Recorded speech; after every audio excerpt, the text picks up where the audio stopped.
It's a pretty close race here with the Canadian election underway. 35 days until the final day for the polls on April 28th. And it's not just close in terms of support, but more in terms of platforms, because you have the interim Prime Minister, Mark Carney, the illegitimate, yet somehow legitimate Prime Minister. He's copying everything that Pierre Poilievre has been putting forward up until the announcement of the election, which was yesterday.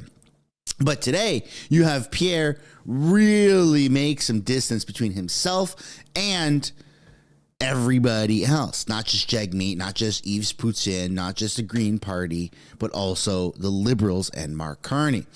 Tax cuts, no longer just about the carbon tax. Actual tax cuts for wages, 15% off. That is freaking huge. And I personally think that there's two ways that Pierre Poilievre is going to win this election. Huge immigration cutbacks and massive tax cuts. And it seems like already on the first day, he's knocked that out of the park. So let's take a look at the video. Welcome back to the channel. Welcome back to another video, everybody. Before we get into it, I do want to encourage you all to hit the like button and subscribe if you haven't already. It does really help grow the channel. And I hope you consider turning the little bell notification, post notifications on, so you can actually be notified of upcoming videos. There's going to be a lot of videos, a lot of content, a lot of stuff that's going to be put out into social media. And so, yeah, you're definitely going to want to stay up to date on everything that is happening.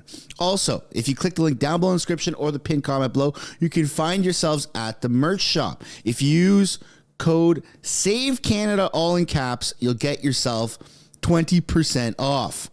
20%. I didn't do that to one-up Pierre on 15% tax break, but it is 20% off. Canada First hats, Canada First shirts, even lawn signs, and a whole whack of stickers. Use code SAVECANADA, 20% off. Without further ado, let's get into this insanely good tax break announcement by Pierre. Today, with Anna and the kids at Kruger Packaging, I was able to do some measurements and watch the precision of your work. Talk to some of the incredible workers a few moments ago. This is a company that's been around for 120 years, and they have 300 employees. Jeff and the team here at Kruger have been building an incredible business that packages up the goods that arrive on our doorsteps. But these people have done everything right, and yet, during the lost Liberal decade, they've been punished for their hard work. Housing costs have doubled. Food prices have risen 37% faster in Canada than they did in the United States during the last 5 years. All taxes now cost families more than they spend on food, clothing, and shelter combined. Work no longer pays. People are punished. You know, it was funny, I saw this meme the other day, and it was a little kid sitting on a park bench next to his dad, and he said, "Dad, what is an income tax form?" And his dad said, "Well, it's kind of like your report card at school, except the opposite. The better you do, the more you get punished." And that is what income tax is. It is the fine you pay for the crime of working hard. These people behind me, they work hard every day. And yet, at the end of the month, they look at their pay stub and it's tax after tax after tax after tax. And the more they work, the more they pay. And we're punishing our workers. No wonder our economy has grown slower than any other G7 country. No wonder $500 billion of investment has left to the United States during the lost Liberal decade of Trudeau Carney Liberals. Now, the reality is now they're seeking a fourth mandate. Can you imagine putting them in charge a fourth time after they doubled housing costs, doubled debt, doubled the food bank lineups? That would be the worst possible thing we could do for our taxpayers. We remember that 10 years ago, Justin Trudeau promised lower taxes for the middle class. And what happened? 82% of middle-class Canadians ended up with a higher income tax bill on top of their carbon tax bill.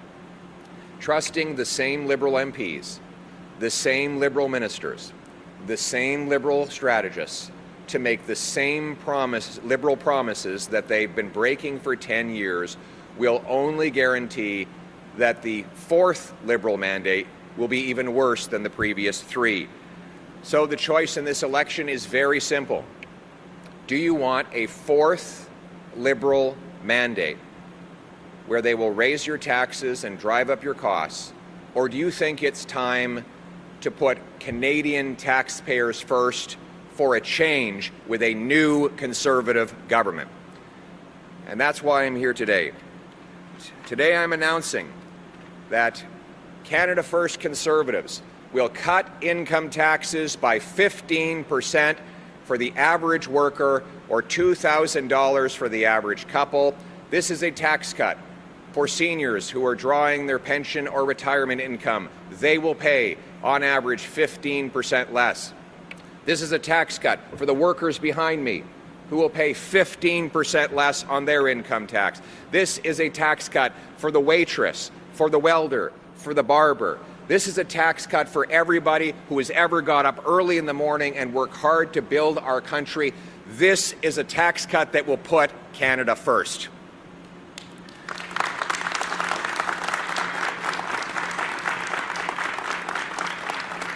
We will do it by reducing the lowest bracket from 15 to 12.75, which is a 2.25% percentage point reduction, and that works out to a 15% reduction in the overall tax bill of everyone earning up to $57,000.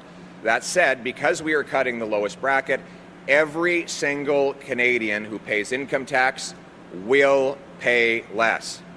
Modest income people will pay less in relative terms and as a share of their overall income. We will ensure that this money goes right into people's pockets so that they can make the decisions. They will then spend that money at local small businesses who will then be able to hire more people, creating even more powerful paychecks on which the taxes will be further still lowered. It is part of an overall plan, what I call the Bring It Home tax cut. It's an across-the-board tax cut on energy, work, investment, and home building. It includes axing the carbon tax, and that includes repealing the carbon tax law, axing the carbon tax for real, for everyone, for everything, for good, for a change. It includes taking the GST off new homes, axing the sales tax on new homes, to lower the cost of buying one and to stimulate more housing construction. It will include lower taxes on investment to bring home the $500 billion that the Liberals have driven away through higher taxes and by blocking our resource projects. We will I call it Bring It Home because we're going to be bringing home our money from abroad, and our workers are going to bring home more of the money that they earned so that it can go to their family and their needs. I was speaking to Debrika earlier on, and she was saying, and she's working very hard, but finding the costs are getting out of control. Her husband has been sick and they've been struggling. And so that it's hard to pay for the bills. And even when she does work harder, she notices that she loses the benefit from her paycheck. We're in this for people like Debrika and her family, the people who've done everything right.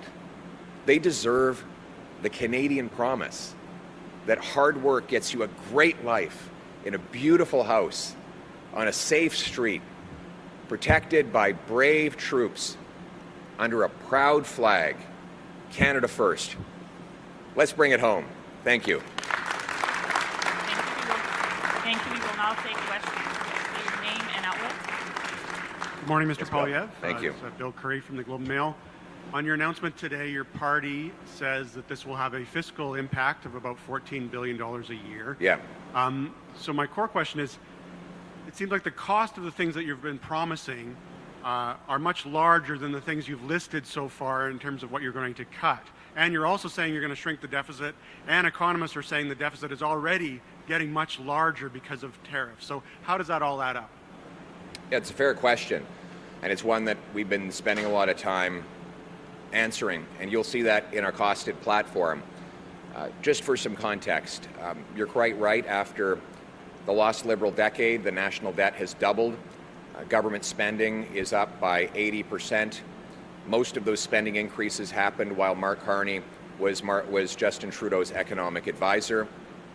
They have ballooned the bureaucracy by adding 110,000 more bureaucrats. They doubled spending on outside consultants. They've blown billions of dollars on handouts to corporate insiders. And finally, they've increased spending on foreign aid that sometimes goes to dictators, terrorists, and multinational bureaucracies that don't help people on the ground. So giving Liberals a fourth term will only drive debt, taxes, and the cost of living higher. What we need is a new Conservative government that will put Canada first for a change. So I'll tell you what we are going to do.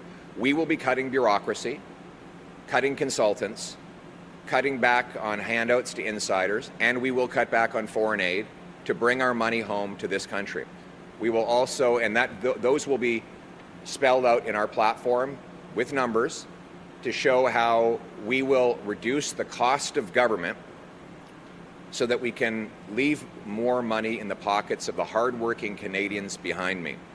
We'll also bring in a dollar-for-dollar law that will require ministers find $1 of new savings for every dollar of new spending. And that will drive down the cost and drive up the efficiency so that we can get value for money. You'll remember, Bill, because you were around, and I know your nose was deep in the books every day studying the finances in that era. In the Harper government, we cut the GST from 7 to 6 to 5%. We cut income taxes. We brought in special tax breaks for families. We cut small business taxes. We cut taxes on large employers. We cut literally every single tax the government collected, and somehow we managed to balance the budget at the end of it all. How did we do it? We drove efficiencies. We ran a lean operation. We cut out the waste. We were totally intolerant of corruption. And by the way, we unleashed our resource sector, which generated more revenue for the government without charging more taxes on the people. That is how we put Canada first for a change. Good morning, Mr. Poilievre. Good morning. Kate McKenna from CBC News. Yes. I want to return to what Danielle Smith said to Breitbart News. She said tariff threats have helped the Liberals and that she asked for a pause on the dispute between the two countries to get through the election. She also said that you are more aligned with President Trump's agenda than your Liberal counterparts. I'm wondering if you feel these comments are appropriate. Are which? Appropriate. Well, people are free to make their own comments. I speak for myself, and let's talk about my agenda. My agenda is to put Canada first for a change. You know, there's a reason why Donald Trump wants the weak, out-of-touch Liberals in power. They've handed him control of our economy. Trudeau and Carney raised taxes on work, investment, and small business, driving $500 billion out of our economy to the U.S. They blocked pipelines, mines, LNG plants, forcing our energy companies to sell 100%, almost 100% of their product to the Americans at discount prices. They have buried us in bureaucracy, and Donald Trump knows that a weak, out-of-touch Liberal government, given a fourth mandate, will only make Canada a bigger target for him. What we need, and that's why the choice in this election is whether we're going to elect weak, out-of-touch Liberals to a fourth mandate, or whether it is time to put Canada first for a change with a new Conservative government that will axe taxes, build homes, unleash our resources, bring home our jobs, so that we can confront Donald Trump and the Americans from a position of strength. Hey, Mr. Poilievre, it's Joe Warmington, Toronto Sun, Post Media. Hi, Joe. Nice to see you. I think when I look at the crowd here, and I know some of these people, I see them at the rinks, I see them in the shopping mall. Good folks. And I see the families and the children. I think that, in my feeling from a street columnist, is the number one issue is the future for families, owning homes, these kinds of things. Yeah. This tax cut certainly will help that. But I think when you follow the news and the press releases over the last 10 years, what you see is every day an announcement of money going out. Never any accounting for it. We don't see any results from it. A lot of times it's abroad. You kind of touched on that a little bit. And I want to talk about that, about getting control of the money that the taxpayers are paying here in this country. They hear all the stuff with Donald Trump and all of that, and they're worried. And you hear it every day. I think that, for me, is the number one part of this election, is that issue of the future. I couldn't agree more. And electing the Liberals to a fourth mandate would not move us into the future. It would bury us deeper in the past, deeper in debt, deeper in taxes, deeper in more and more inflation. The Liberals weakened our economy by blowing cash out the door. They doubled our national debt, much of that debt during good times. In fact, the majority of the new debt they added had nothing to do with COVID. And now we're buried under that debt. They blocked our resource projects, landlocking us into the Americans. They've taxed our people and our businesses sometimes into submission and put us into an unprecedented place of weakness relative to Donald Trump, who now threatens us. And I know that people are scared. They feel threatened. They've lived through hell over the last decade, and now they're facing these unjustified threats from President Trump, who quite frankly needs to knock it off. The only way to make that happen is to reject a fourth Liberal term and elect a new Conservative government that puts Canada first, so that we can cut taxes for our workers, cut waste, bureaucracy, consultants, foreign aid, reduce the cost of government, and unleash our resources in this country so that we can become strong, self-reliant, sovereign, stand on our own 2 feet as we stand up to the Americans with strength. Thank you very much. I'm not going to be announcing my cabinet. I just went through a whole list of fantastic candidates that we have on our roster. It will be up to the Canadian people to decide whether they want to bring back the Liberal team, the Liberal MPs, Liberal ministers, Liberal strategists who've been in power for 10 years, and give them a fourth consecutive mandate, or whether it is time to put Canada first for a change with a new Conservative government that will axe taxes, unleash resources, and stand up to the Americans from a position of strength. Thank you very much. Let's bring it home. All right, that is the end of the video. I hope you enjoyed it. If you did, be sure to drop a like and subscribe to the channel, and I'll see you all later. Bye for now.